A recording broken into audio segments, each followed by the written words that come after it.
আসসালামু আলাইকুম। হীরামণি মুক্তা, তিনটা নাম একসঙ্গে আপনার? আচ্ছা, আপনার পরিচয় ভাই? মোহাম্মদ নুরুদ্দিন। কি হন আপনি ওনার? কি হয়? হাজবেন্ড। ও, আপনি জেনে শুনে বিয়ে করেছিলেন ওনাকে? ছোটবেলায় হারা গেছে এরকম? আচ্ছা, সংসার কত বছরের আপনাদের? 1 বছর। তার মানে বাচ্চা কাচ্চা হয়নি এখনো? ওকে। কি করেন আপনি পেশায় ভাই? আমি হাসপাতালে জব করি। হাসপাতালে জব করেন। তো আপনি খুঁজেছিলেন ওনার জন্য, মানে ওনার পরিবারের ঠিকানার খুঁজে বের করার জন্য কোনো চেষ্টা করেছিলেন? আসলে সময় তো অনেক অল্প, 1 বছর হলো মাত্র বিয়ে হয়েছে। ও কতটা মিস করতো ওর পরিবারকে? বলতো আপনাকে? জানি, মানে ও মিস করতো, বেশি বেশি মিস করতো। ঠিক আছে, যদি আজকে খুঁজে পাওয়া যায়। তো এই তিনটা নামের মধ্যে কোনটা ডাকে আপনাকে বাড়িতে? হীরামণি, মুক্তার তিনটাই ডাকে নাকি একটা ডাকে? আমার তো অনেক ছোট থাকতে হারাইছি, এত কিছু মনে নাই। আচ্ছা, আপনাকে এখন ওনারা ডাকে? আপনার হাজবেন্ড কি নামে ডাকে? মুক্তা ডাকে। মুক্তা নামে ডাকে। আচ্ছা, ঠিক আছে। আমরা তো নিউজ পেয়েছি এরকম একটা পরিবারের, আপনিও সংবাদ পেয়েছেন, আপনাকে ফোন করেছি আমরা। কেমন লাগতেছে? আমার তো 3 দিন ধরে ঘুমিয়ে হয়নি, কখন আমি ওনাদেরকে দেখবো। দেখলে চিনবেন? ছোট থাকতে হারাইছি, এখন মনে হচ্ছে না চিনবো কি। দেখা যাক, আল্লাহ ভরসা। চলেন, আপনার তো আরো অনেক ক্লু আছে, না চিনলে জিজ্ঞেস করবেন। হ্যাঁ, নিয়ে ভিতরে বসে।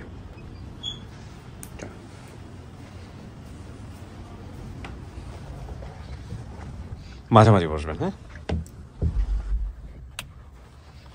এখানে কিন্তু 15-20 মিনিট একা একা বসতে হবে, ঠিক আছে? আপনার পরিবার যাবে দাবি করে যারা আসছে ওদের সঙ্গে আমি কথা বলে তারপরে ভিতরে আসবো, ঠিক আছে? আর কোনো সমস্যা হলে ওই যে কলিং বেল আছে ওটা চাপলেই হবে, ঠিক আছে? ঠিক আছে, বসেন। আমরা তৃতীয় ধাপ শুরু করছি, প্রিয় দর্শক। ওয়ালাইকুম আসসালাম রাহমাতুল্লাহ। ওয়ালাইকুম আসসালাম। বসেন।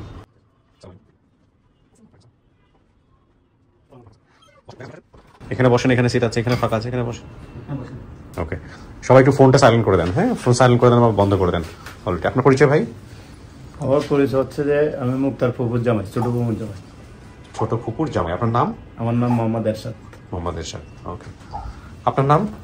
ওয়ালাইকুম আসসালাম। ও, আপনি সোর্স? আপনি আপনার সঙ্গে তুহিন ভাইয়ের কথা হয়েছিল? আচ্ছা, এই বসেন একটু। ওকে, আপনার নাম? আমার নাম নুরুতাজ। নূর? নুরুতাজ। আপনি কি হন? মুক্তার কি? বড় ফুপু। বড় ফুপু হন। আপনার নাম? আসসালামু আলাইকুম। আমার নাম নূর বানু। নূর বানু। আপনি কি হন? আমি মুক্তার আম্মু। আপনার ফেস দেখাতে হবে? এটা খোল, ফেস দেখাতে হবে। আপনার? আসসালামু আলাইকুম। আপনার নাম? আমার নাম আব্দুল হাই। আপনি বাবা? জি। ও, ওকে। সো আপনি হচ্ছেন মা, উনি হচ্ছেন বাবা। আপনার ছেলে মেয়ে কয়জন? আমার ছেলে মেয়ে 6 জন। একটু নামগুলো বলেন তো। মুক্তা, রিক্তা, তারপরে আপনার ছেলে মেয়ের নাম আপনি বলতে পারতেছেন না, এটা কোনো কথা হলো? মুক্তা, রিক্তা, তনু, তার জাহিদ, শাহিদ, আর প্রথম শাহিদ, এর জাহিদ, এর হইলো। আপনি বলেন তো। প্রথম ছেলে আমার বড় ছেলে নাম শাহিদ, তারপরে মুক্তা, হীরামণি মুক্তা, তারপরে রিক্তা, তারপরে সুমাইয়া, তারপরে জাহিদ, তারপরে মিহাদ। ছিল তখন ছিল 3 জন। 3 জন? ও সহ না ও ছাড়া? ও সহ 3 জন। ও সহ 3 জন। কিভাবে কি হয়েছে, হারাইছে কিভাবে বলেন তো ঘটনাটা?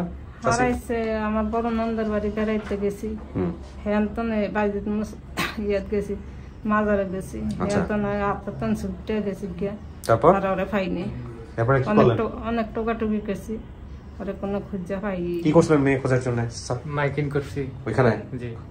পুলিশের কাছে গেছিলেন? পুলিশের কাছে গেছিলাম, ওরা বলতেছে ওই ফার্স্টাই থানা যাও, ফার্স্টাই গেছি এখানে কত বাড়ির থানা যাও, হইলে কাপচাপ করে।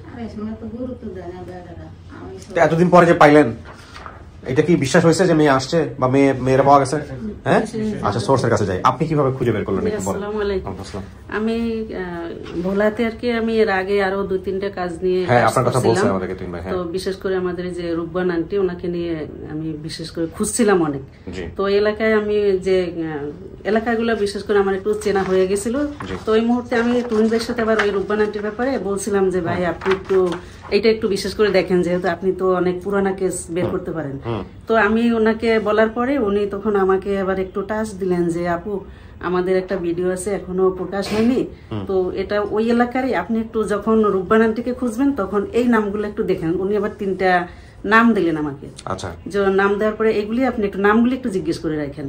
তো আমি ওই সাথে সাথে ওনাদের রূপবান আন্টিকে খোঁজার পাশাপাশি আবার ওই ওনাদেরকে যে জিজ্ঞেস করতেছিলাম যে আব্দুল হাই নামে কোনো কাউকে চিনেন কিনা। তো আমি প্রথম হলো কিছু মেম্বার এবং চৌকিদারের লিস্ট বের করছিলাম। তো আমি প্রথম চৌকিদারদের কাছে যখন জিজ্ঞেস করছি, ওনারা বলে যে আব্দুল হাই নামে আছে, কিন্তু আমি 2 দিন পরে দিতে পারবো বা 1 দিন পরে দিতে পারবো, এইভাবে আমাকে বলতেছিল। তো আমি একজনের পর একজনকে ফোন দিতে পরে একজনকে ফোন দিয়ে আমি জিজ্ঞেস করলাম, তখন সাথে আবার জিজ্ঞেস করলাম যে ভেদুরিয়া ইউনিয়নের ইয়াকে চৌকিদার অথবা মেম্বার কে, একজনকে জিজ্ঞেস করছি যে আমি একটা আইডেন্টিফাই করতে চাইছি যে আসলে ভেদুরিয়াকে, তাইলে আমাকে অনেককে ফোন দিতে হবে না। তো উনি তখন বললো যে ভেদুরিয়া 3টা এখানে, উত্তর, দক্ষিণ এবং মধ্য। তো আমি বললাম যে তাহলে 3 জনের নাম বলেন, আমার কাছে লিস্ট আছে। তো আমি 3টা মার্ক করে রাখলাম। 3 জনকে ফোন দিয়ে আমি তখন একজন আব্দুল হাইকে পাই। আচ্ছা, তো ওই আব্দুল হাইকে উনি বললেন, আমি জিজ্ঞেস করলাম যে ওনার ছেলের নাম কি, তো উনি বলতে পারেন নাই। তো না পারে বলে যে আমি তাহলে আব্দুল হাইর কাছে আমি ইয়াটা দিই, আপনার ফোনটা আমি নিয়ে যাই। তো উনি নিয়ে গেলেন আব্দুল্লাহর কাছে। আমি ওনাকে জিজ্ঞেস করলাম, ভাই আপনার ওয়াইফের নাম কি? তো উনি যে নাম বলছেন এবং ছেলে মেয়ে 2 জন, তো ওখানে মিলে না। তো তখন আমি একটু হোপলেস হয়ে গেলাম। তো আবার ওনাকে জিজ্ঞেস করলাম যে আচ্ছা আপনি কি, আপনার এলাকায় আরো কোনো আব্দুল হাই আছে কিনা? তখন উনি একবার বললো যে না, পরক্ষণে আবার বললো যে হ্যাঁ একজন আছে, উনি চট্টগ্রামে থাকে। তো যখন চট্টগ্রাম বলছে তখন আমাকে তুহিন ভাই বলছিলেন যে ওনার চট্টগ্রাম থেকে হারাইছে। তো তখন আমার একটু ওখানে ডাউট হয় যে যেহেতু চট্টগ্রাম তাহলে হলেও হতে পারে। তো ওনারা কারা কোথায় আছেন বললো যে উনি চট্টগ্রামই আছেন। তো ছেলের মেয়ের নাম জানি, উনি বলে সবার নাম আমি জানি না, ছেলেটার নাম জানি। তো ছেলে একটার নাম হলো শাহিদ। তখন আমি আরো কনফার্ম হলাম যে যেহেতু ছেলের নাম এবং উনি আব্দুল হাই, তাহলেও হতে পারে। তখন আমি আবার একটু ওভার কনফিডেন্স পাইলাম। তো তারপরে আমি ওনাকে বললাম যে আপনি কি একটু, উনি পুরোপুরি বলতে পারে না বিধায় বললাম যে ওনাদের বাড়িতে কেউ আছে এরকম, আমাকে একটু দিতে পারবেন? তো ওই ভদ্রলোক, ওনার হলো একটু শারীরিক সমস্যা আছে, তো উনি একটু টাইম নিয়ে আমাকে ফোনটা নিয়ে গেলেন মুক্তার আম্মুর কাছে। আমি মুক্তার আম্মুকে ওনার নাম জিজ্ঞেস করলাম। তো উনি বললেন যে নূরবানু। তো তখন তো আমি আরো কনফার্ম হয়ে গেলাম যে নূরবানু, যেহেতু তো বানু বলছে তো নূরবানু এটা তো মিলে যায়, একটু হেরফের হতেই পারে। তো তখন ওনাকে কয়জন ছেলে মেয়ে জিজ্ঞেস করলাম, ছেলে মেয়ে বললো যে 6 জন। নাম জিজ্ঞেস করতেছিলাম কি কি নাম, তো উনি বললেন যে কেন আপনি জিজ্ঞেস করেন, আপনি কে? তো আমি বললাম না, এমনিতে আমার একটু দরকার আছে, এজন্য জিজ্ঞেস করতেছি। তো এই পর্যন্ত করে আমি ওনাকে ওই ফাঁকে একটু বললাম যে আপনাদের আর একটা নাম্বার দিতে পারবেন আমাকে? তো উনি ওনার হাজবেন্ডের নাম্বারটা আমাকে দিয়েছে। হাজবেন্ডের নাম্বার দেওয়ার পরে আমি ওখানে থেমে গেছি, আর কিছু জিজ্ঞেস করিনি। এরপর আমি আমার যিনি ওই সোর্স ছিলেন ওনাকে, উনি আবার আমাকে পরক্ষণে ফোন দিয়ে বললো আপনি কেন গোয়েন্দাগিরি করতেছেন, কেন জিজ্ঞেস করতেছেন? তো আমি বললাম ভাই আপনার ভয় নেই, আমার নাম্বারটা সেভ করে রাখেন, আর আমি আপনাকে পরে জানাবো। তো এই বলে আমি ওখানে স্টপ হয়ে রইলাম। তারপরে যখন যেদিন ভিডিওটা ছাড়ছে সেদিন আমি ওই ওনার নাম্বারে ফোন দিলাম। তো ওনাকে জিজ্ঞেস করলাম, তখন তো আমি সব বিস্তারিত বললাম। বলার পর উনি বললেন যে হ্যাঁ আমার একটা মেয়ে হারাইছে। তো হারানোর পরে আমি বললাম তাহলে আপনি আমাকে একটা নাম্বার দেন, আমি ভিডিওটা পাঠাই। তো ওনার নাম্বারে ভিডিও যায় না, বললাম আমার ছেলের কাছে আছে, তো ছেলের নাম্বারটা দিন। ছেলের নাম্বারটা দেওয়ার পরে আমি কথা বলে ওনাকে ভিডিওটা পাঠাইলাম। তারপরে আমি এই আবার ছেলের কাছ থেকে ফিরে আমি ওনার কাছে আবার গেলাম ফোন দিয়ে যে আপনার বাড়ির একটা ফোন নাম্বার আমাকে দেন, এবং আমি সোর্সের কাছেও তখন ভিডিওটা পাঠালাম যে আপনি ভিডিওটা দেখেন এবং শাহিদের আম্মাকে একটু ভিডিওটা দেখান। তো উনি বললেন আমি এখন পারবো না, আমার চলতে সমস্যা। তো ঠিক আছে, আমি ওদিক থেকে কথা নেই। তো আমি ওনাদের কাছে আবার ফোন দিয়ে বললাম যে মুক্তার আম্মুর কোনো নাম্বার থাকলে আমাকে দিন। তখন মুক্তার আম্মুর নাম্বার দিলেন। আমি মুক্তার আম্মুকে তখন বিস্তারিত বলি যে এই ব্যাপার, আপনার কোনো মেয়ে হারাইছে কিনা।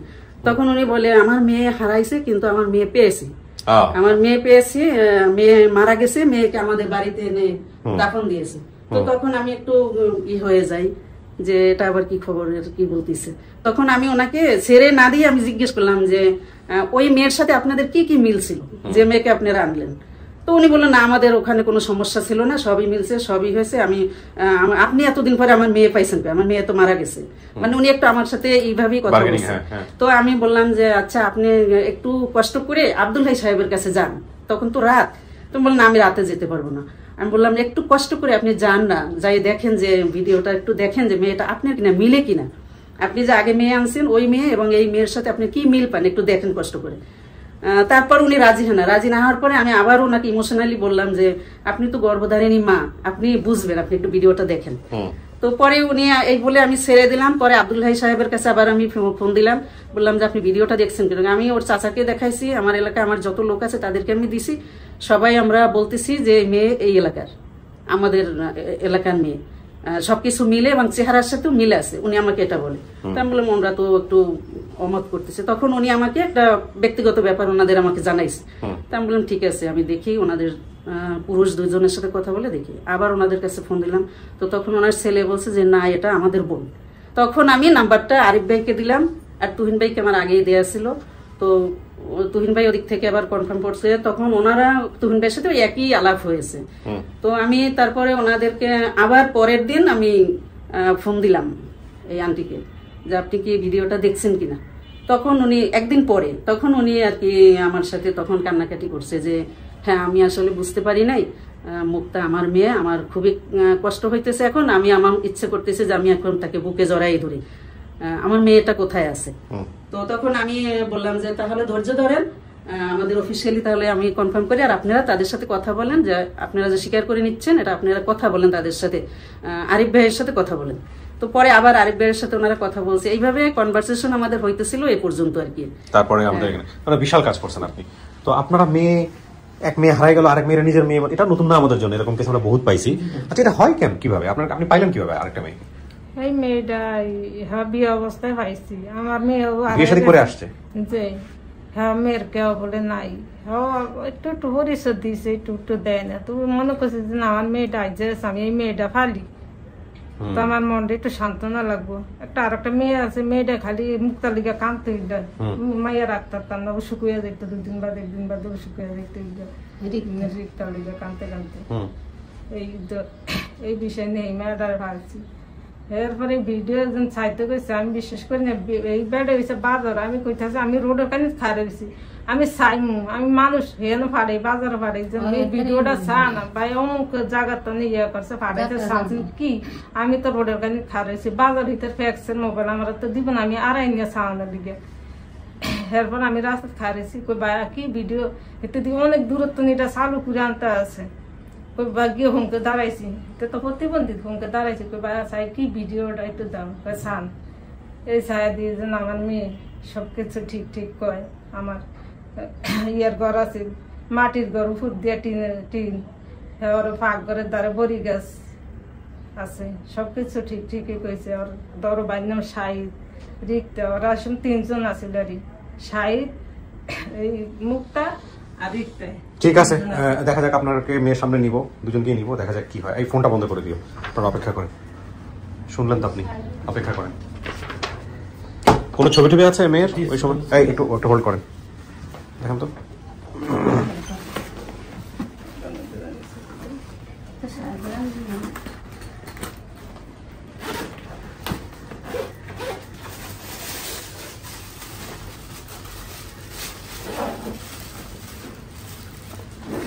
কিছুই বোঝা যাবে না। ওই ছোটবেলার না, ওই সময়কার ছবি, একটা ছবি আছে, আর কি আছে? ওইটা থেকে তো বড় করছে, এটা থেকে এটা বড় করে এটাকে ডেভেলপ করছে।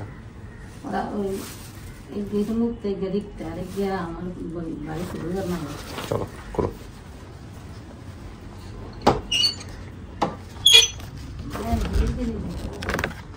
কিছু কি শোনা গেছে ভিতর থেকে?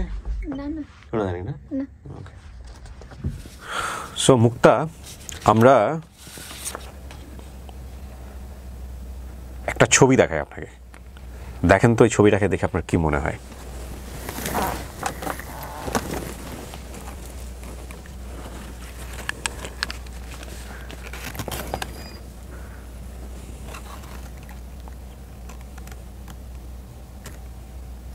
মনে হচ্ছে আমার ছবি। আপনার ছবি মনে হচ্ছে? আমার কাছে একটা আছে ছোটবেলার। আপনার কাছে আছে, তো সেটা তো হারা যাওয়ার পরে যারা তুলছে তারা, তাদের এটা দেখে মনে হচ্ছে না আপনার মতো? জি। এইটাকে একটু খেয়াল করবেন, ওর চোখের দিকে আপনারা খেয়াল করবেন, ওর চোখ আর এই বাচ্চাটার চোখ, তাহলে বুঝতে পারবেন। নাকও তো মিল আছে। হ্যাঁ, ছবিটা মূলত এটা, ছবিটা নষ্ট হয়ে গেছে সামহাও, জি। সেখান থেকে কেটে এটা বড় করছে। হ্যাঁ, আচ্ছা, দেখা যাক আপনি চিনেন কিনা, কে আসছে আপনার জন্য, বলো। হ্যাঁ, পাঠাও।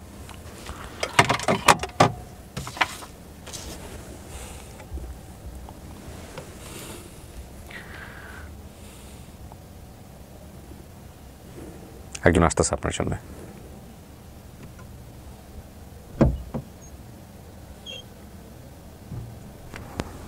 আসেন,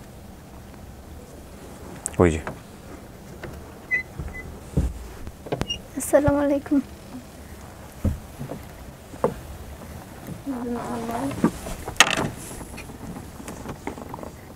আমার মা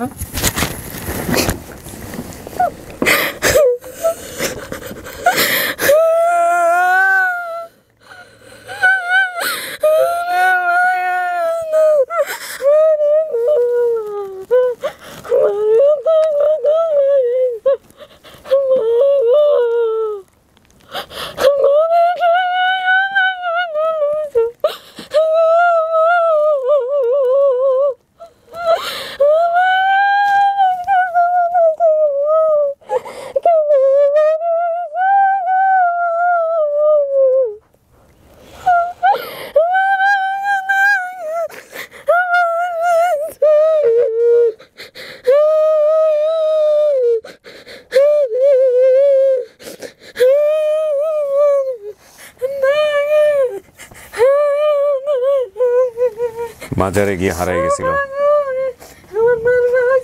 পাটা একটু আপনাদেরকে দেখাই আমি, পাটা কেন বারবার আপনি দেখতেছেন, দেখি পাটা একটু বাম পায়ে কি হয়েছিল এই পায়ে, চাচি বলেন। মিলছে, ঘটনা মিলছে? জি। আর এটা পাইল লাগে নৌকা তো চতুন ভাই বন্দির বালাই দিছে টানা নিয়ে। কি হয়েছে বলেন তার একবার, কি হয়েছে? ভাই নৌকার ফুলছিল, হ্যাঁ, নৌকার হচ্ছে মতন এই বড় সাইডে ঠেলা দিছে, ভিতরে বন্দি এই নাল কাটতে পড়ছে। মিলছে? এমনি আমার মনে আছে যে ভাইয়ের সাথে হ্যাঁ, দুষ্টামি করে হয়েছে এগুলো। ওকে, তাহলে তো আপনি গোপনের বিষয়গুলো মিল পাইছেন।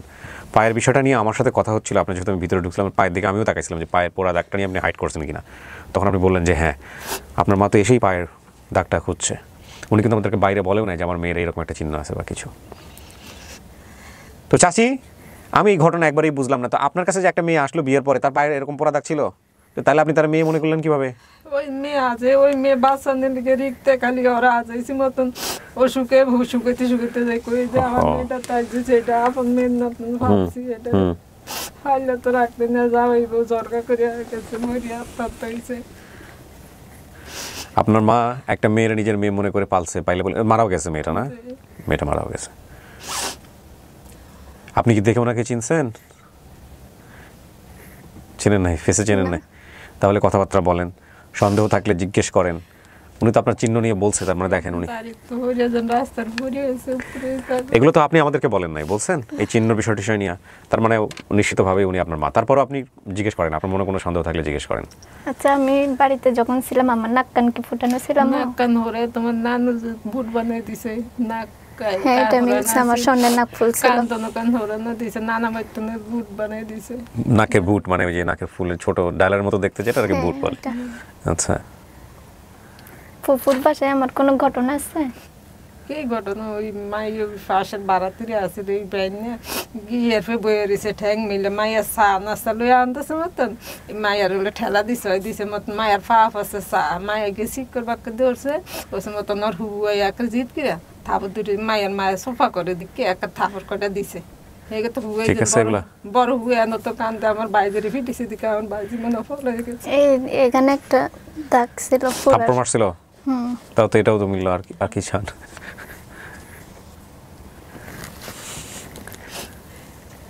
আল্লাহ, সবাইকে দেখাবো, সবাই নিয়ে যাব। আপনি দেখেন আর কোনো কিছু জিজ্ঞেস করার আছে কিনা? আমার আর কিছু মনে নেই। মনে নেই? আমাদের বাড়িটা কেমন আছে আম্মু? আমার বাড়ি তো আমাগো মাটির ঘর, উপরে টিন, ফাঁকঘরের ধারে একটা বড়ি গাছ আছে, ওইটাও মিলছে। আর ফুফুর বাসাটা? ফুফুর বাসা তো ফেলার বাসা, তো এইটা তো ইয়ে করে আবার আগে আছে সিমেন্টের, হ্যাঁ ইয়ে আছে ফেলাট আছে, নন ফেলাট বাসা লইছে বড় দিক ওটা মিলছে তাহলে এটা আপনার বাবা বাসায় ছিল নাম টাম সবই মিলছে। আপনার বাবার নাম আব্দুল হাই সাহেব বাইরে বসে আছেন, ওনার নাম বানু, নাম ঠিক আছে। ভাই বোনের সংখ্যা শাহেদ, রিতা, আর আপনার নাম বলছিলেন মুক্তা, 3 জন বলছিলেন ওই সময়, 3 জনই ছিল, পরে আরও 3 জন হয়েছে। হ্যাঁ, আর আপনাকে যে নিয়ে গিয়েছিল বোস্তামির মাজারে, নিয়ে গিয়ে আপনি ওখান থেকে হারাই যান, এগুলো সব ঠিক আছে। আপনার মায়ের গায়ের রং শ্যামলা, বাবার দাড়ি ছিল, দাড়ি তো আছে বোধহয়, এখনও দাড়ি আছে। বাবা শহরে থাকতেন, বড় ভাই শাহেদ স্কুলে পড়তেন, চাচারা সবাই শহরে থাকতেন। আমাদের মাটির ঘরের উপর টিন ছিল, রান্নাঘরের পাশে বড়ই গাছ, নানার বাড়ির কাছেই ছিল, হেঁটে যাওয়া যেত। আমরা বাসে করে যেতাম। আমার একজন মামা ছিল, হারানোর পর আমার পরনের মধ্যে সাদা বল প্রিন্টার ফ্রক, কান ফুটানো ছিল, নাকে সোনার নাকফুল ছিল। আপনি বলছেন অবশ্য, এগুলো সব মিলছে। হ্যাঁ, ফুপুর বাসার ঘটনাটা মিলছে। জি। তাহলে কি ওনাকে মানতেছেন আপনি? জি, উনি আমার আম্মু। কেমন একটা কথা, মাজারে গিয়ে বাচ্চা হারাই ফেললেন, আর সেই বাচ্চা মিলল কোথায় এসে? শরীর তেজপাতা করে লইছি। শরীর তেজপাতা করছেন, এটা কেমন কথা না যে মেয়ের নিয়ে গেলেন মাজারে, পরে মাইয়া খুঁজে পাওয়া যায় না। আয় হায়, হ্যাঁ, মাথা টাথা ঠিক থাকার কথা না তো। আপনি তো বড় হয়েছেন বোধহয় সরকারি ইয়েতে, না? জি, হোস্টেলে। আল্লাহু আকবার। কই কই খুঁজছিলেন চাচি? খোঁজার জন্য কি কি করছেন? মাইকেন করছেন তো কয়েকদিন ধরে, মাইকেন করছে, মানুষ টোকাইতে পাঠাইছে, ফার্স্টে থানাত গেছে, জিটি করতে, এরা কয় বাজি থানাত, কয় যে তো না, যে হেন গিয়ে করেন, হেন গেছে মতন আবার কয়েন। আর আমি তো মাই আজে আমি 12 দিনের কালে আমার হুশ হয়েছে। 12 দিন হুশ ছিল না? যে না, আমি পাগল নিয়ে গেছি, আমার কোনো বাইর করতে, আমি টোকাইতাম বাইরে, তোরা টোকাস না টোকাই কস, আমার মায়া টোকাইতে যাস, আমার কোনো খাওয়া আছে না, লো আছে না, আমি চৌকুই মিলল মারির টানে উত্তারি না। কত বড় শোক এটা, চিন্তা করা যায়। তখন তো মেয়ে একটাই বোধহয়, নাকি না মেয়ে আরো ছিল? মেয়ে আরেকটা আছে, রিতা বা রিতা। হ্যাঁ, আর কেউ হারায় না তো? জি না। কেমন লাগতেছে মারে ভাইয়া? আমার তো শরীর একদমই কাঁপতেছে কেমন।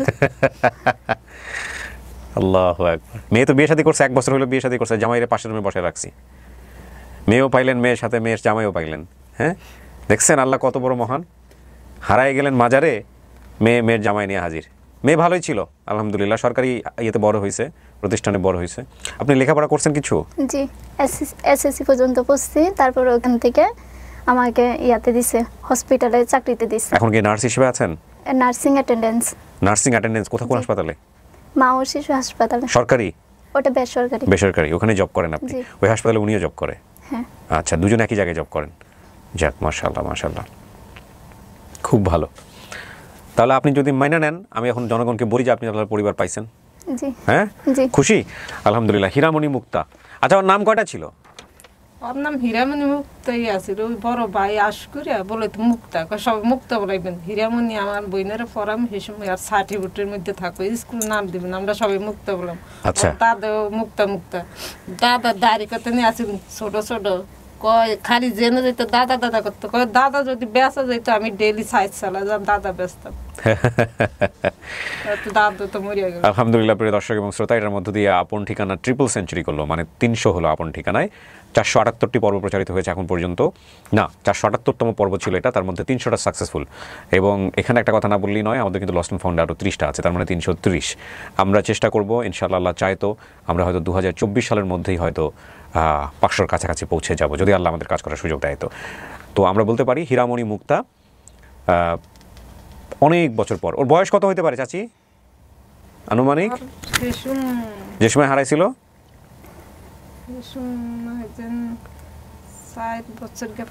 তাহলে ঠিকই আছে, 21 বছর, মানে প্রায় বলতে গেলে 16 বছর পর, 16 থেকে 17 বছর পর সে তার পরিবারের কাছে ফিরে গেল আলহামদুলিল্লাহ। সো আমরা কথা বড় করবো না, আমরা এই পর্যায়ে চলে যাব 5ম ধাপে।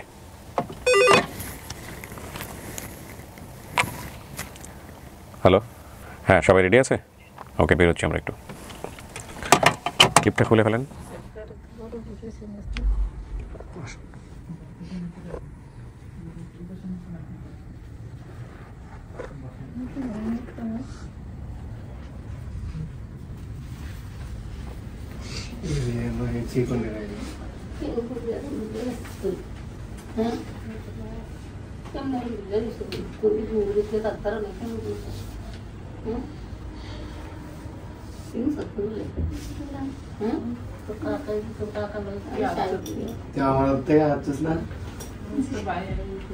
আমার ভাই আমাকে তোর ভাই গিয়ে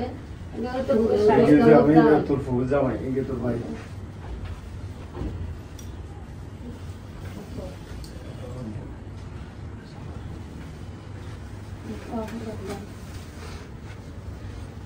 বাবা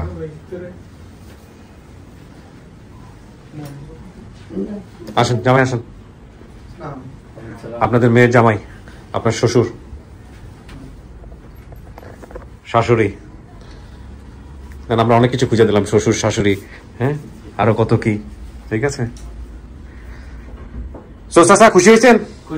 হ্যাঁ, মেয়েরে যে পাইলেন আলহামদুলিল্লাহ। চিন্তাও তো করেন নাই কখনো বোধহয় যে মেয়ে এরকম ভাবে ফিরে আসবে। আমি বুঝি না যে এমন একজনকে পারলেন, তার পায়ে কোনো দাগ ছিল না, তারপর নিজের মেয়ে মনে টনে করে পারলেন। এরকম ঘটনা আমাদের আপন ঠিকানায় নতুন না, এরকম হরহামেশাই হয়। যাই হোক আলহামদুলিল্লাহ, সবাইকে মিষ্টি মুখ করেন। হ্যাঁ, শেষ করি। এই যে মেয়ের জামাই, মেয়েও পাইছেন, মেয়ের জামাইও পাইছেন, খুশি হয়েছেন? হ্যাঁ হ্যাঁ,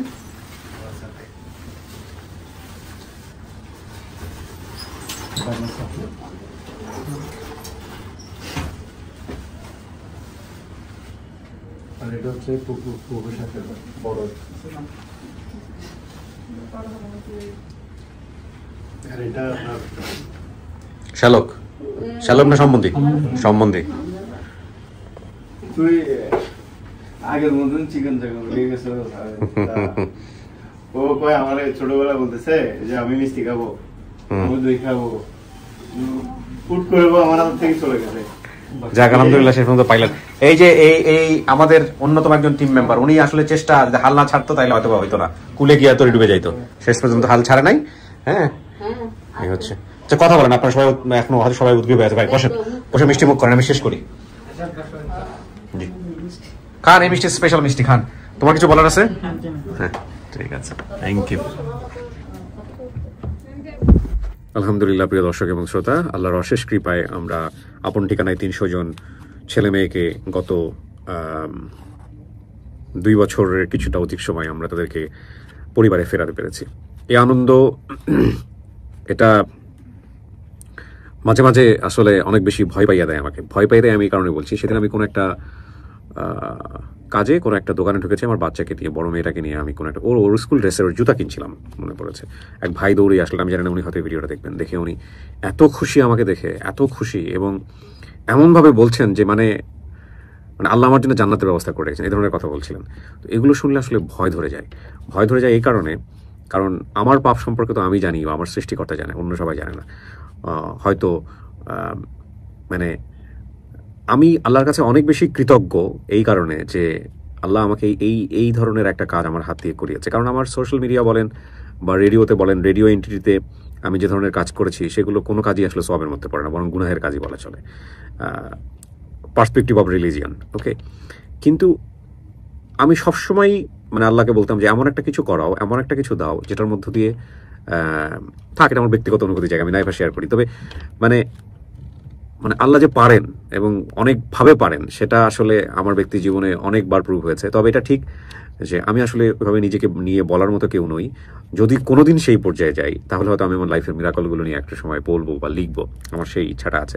তবে আলহামদুলিল্লাহ, মানে আল্লাহর প্রতি অশেষ কৃতজ্ঞতা যে আল্লাহ আমাকে আমার মিডিয়া ক্যারিয়ারে এমন কিছু কাজ করিয়েছে যেই কাজের জন্য আমরা কোনো না কোনোভাবে সওয়াবের প্রত্যাশা করতে পারি। তো আল্লাহ আমাদেরকে সবাইকে মাফ করে দিক। এই কাজের মধ্য দিয়ে আমি সবসময় এই কথাটাই বলি, এটাই হচ্ছে সবচাইতে বেস্ট রিওয়ার্ড। আপন ঠিকানার জন্য আমি কোনোদিনও প্রাতিষ্ঠানিকভাবে বা অন্য কোনো জায়গা থেকে বিন্দুমাত্র কোনো কিছু এক্সপেক্ট করিনি। শুধুমাত্র যদি কোনো কিছু এক্সপেক্ট করে থাকি সেটা হচ্ছে আল্লাহর কাছে, যে আল্লাহ তুমি এই কাজটা কাকতালীয়ভাবে আমার হাতে করিয়েছো এবং এইটার রিওয়ার্ড তুমি আমাকে দিও। সো আমার টিম মেম্বার যারা থাকে তাদেরকে আমি একই কথা বলবো, যদি আপনারা বিলিভার হন, never ever expect any kind of credit from any organisation or আমার কাছ থেকেও। ঠিক আছে, আপনি যদি একটা ভালো কাজ করে থাকেন তাহলে আল্লাহ দেখছে, আল্লাহর কাছ থেকে প্রত্যাশা করেন। এটাই আমি সবসময় বলবো। সো শেষ করছি আজকের মতো। মোটামুটি একটা পরিতৃপ্তি নিয়ে আমাদের 300টা পর্ব সাকসেস হলো। 300 জন ছেলে মেয়েকে আমরা ফেরাতে পারলাম। সো আরও বেশ কয়েকটি আপডেট জমা আছে। আপনারা জানেন যে এই ভিডিওটি যখন প্রচার হবে তখন বাংলাদেশের রাজনৈতিক যে অবস্থাটা সেটা কিছুটা অস্থিরতার দিকে যাচ্ছে, খুব লম্বা একটা সময় পরে এসে। আর আমাদের আপন ঠিকানার গেট টুগেদার কিন্তু বিভিন্ন জেলা থেকে আসেন ওনারা। তো সেই জায়গাটা থেকে অনেক সময় গেট টুগেদার পেন্ডিংও হয়ে যেতে পারে যদি গাড়ি চলাচল যদি সব মানে নর্মাল না থাকে। তো সেই জায়গা থেকে বিষয়টা ডিফিকাল্ট হয়ে যাবে। তবে এটা এমন নয় যে আমরা এই রকমের অভিজ্ঞতা পার করিনি আগে। যত কিছুই হোক না কেন, যদি সৃষ্টিকর্তা চায় এবং আপনাদের দোয়া থাকে, আল্লাহ যদি সেই দোয়া কবুল করে, আমরা এগিয়ে যাব। শেষ করছি আজকের মতো। আসসালামু আলাইকুম।